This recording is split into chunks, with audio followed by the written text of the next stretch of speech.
Trend में, घुसल बा सबके बरेंड में, घुसल बा सबके बरेंड में, चलता हर जगह ट्रेंड में, घुसल बा सबके बरेंड में। देखी माथा भइल बा हेंगे हेंगे हेंगे हेंगे, अरे सबके देखैले बा टेंगे टेंगे दादा, पागल बनैले बा टेंगे टेंगे दादा, टेंगे टेंगे दादा, टेंगे टेंगे।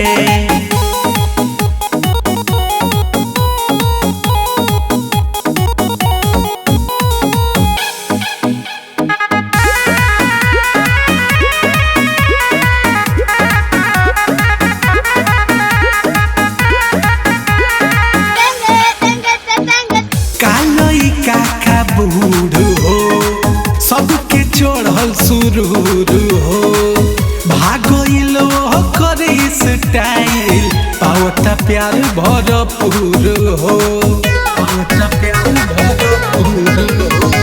कालई काका बूढ़ हो सब पे चढ़ल सुरूर हो, भागल करे स्टाइल, पावता प्यार भरपूर हो।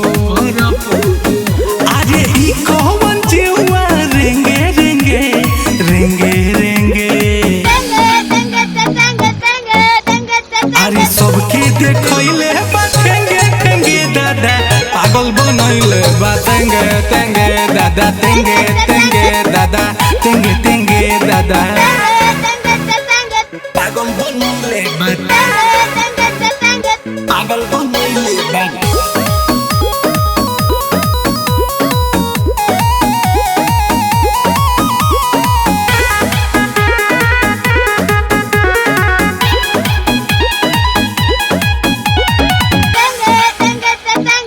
एकर मतलब कोई बताइत, राहुल उपेंद्र के समझाइत, कबो लेफ्ट कबो भागे राइट, लागता कि करी उ फाइट, लागता कि करी उ फाइट।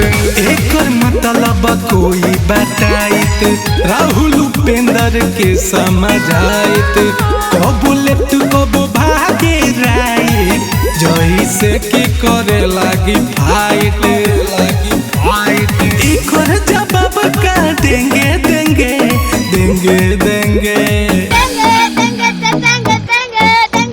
अरे सबके देखैले बा टेंगे टेंगे दादा, पागल बनैले बा टेंगे टेंगे दादा, टेंगे टेंगे दादा, टेंगे टेंगे।